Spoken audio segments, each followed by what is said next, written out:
G'day and welcome to a rail test video.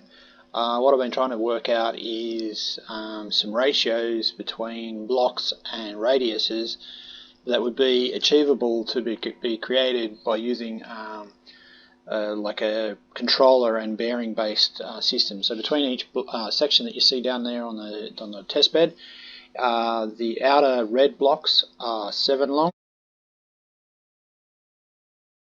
and the timber blocks are 4 long. So if you count the blocks plus the joint in the middle, that's how you work out your length. They're in 10 segments, so we actually get a 9-degree turn from each segment, and if everything goes according to plan, we should see it wrap into a corner. Now I put the orange post there so we can actually see how close each of the different ratios line up with each other. Using this particular step method, and you can see there that we're going to have a very nice parallel railway high-speed turn that's relatively smooth. I'll just give you a real quick close-up view of it. So I'm using a controller to generate our turn. The controller is just set with each of them alternating through 9 degrees as we go through. So that's what that is, and there's 2 of them, so one for the red and one for the timber. So the timber's set out to be 3 blocks across plus the joint, which gives us 4, and the outer ones are 5 blocks across plus the joint, which gives us 6 in total. Yeah, so if you're fiddling around, and then the distance between these blocks now becomes the track width that we can use. So in this case, it should be pretty accurate by block wise. There you go, we're out by point something of a block, and you can use this to create your railway. So if your tyres are on a suspension piece, you can bring them inside a little bit, and that's lined up perfectly down a 90-degree tile line. Unfortunately, it's out by a little bit of a tile, so you're going to have a gap in your railway from the topping, but wheels can cross that just like they do in normal railway world. Yes, I hope you enjoyed the video. It's just a brief one. It's just very satisfying watching the curve form, given the fact that I had no idea that it would even work. As it winds out, let's see if that red block we put on there still stays lined up with the other one. There you go, to the block. So that there is how wide you make your railway. And I can tell you what, after all the trials and tribulations I've been trying with the train, this is deeply satisfying to see how well that particular ratio works out for this particular build, and it's not too onerous to build. Yeah, I hope you enjoyed. Thanks very much. I'll make a quick video update for my test rail system. The reason why the other segment was such a big deal to work out is down there I've got what would be your build layout.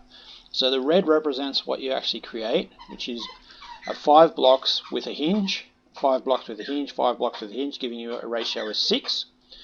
And then the inner spot where the red and white is 11 blocks wide, and then we have our blocks of 4. So each block is 4, but they're equally distant 11 blocks apart. So you can imagine from this view, we're looking straight down the railway, which will be 11 blocks wide. Why do you use 11? Because the block ratio in this particular configuration matches up perfectly. It matches up so close that we can see here we've got a block.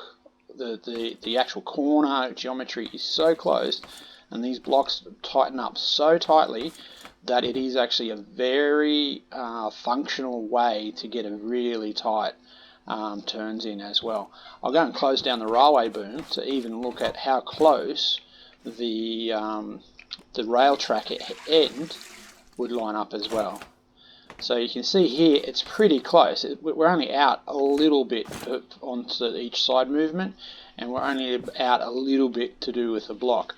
Now, because it's all controller based, and the segments will probably have to be put on a slider or some sort of beam mechanism to handle the movement. So we could actually create some sort of lock and just pull them onto the rails and line up the ends. I've decided that my railway will be 2 blocks tall, like this, for this reason. And then it means that we can get a lock-in underneath these rails as well, because we've got 2 blocks to play with. Yes, I hope this particular video makes more sense to why it was such a big deal. So we're talking 11 blocks this way.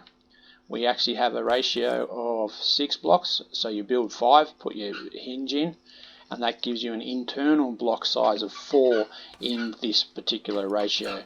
Now, I don't know where you could possibly use 4, but I don't know where 3 blocks would fit and would it become a usable railway. So if we do 3 blocks in this position, can I get 3 blocks in the next one? So if we want to use a tight railway, then this is how wide it will be. We've only got 4 blocks to use between the railways if we change the ratio between 3 and 5. So I hope that sort of helps understand how you can do this for yourself if you want to use a different one. I don't know where 5 blocks fits, but I like the width between here of 11. It suits my train. It gives us a fairly nice radius turn, and we should be able to get good railway speed through that nice geometric configuration. Yeah.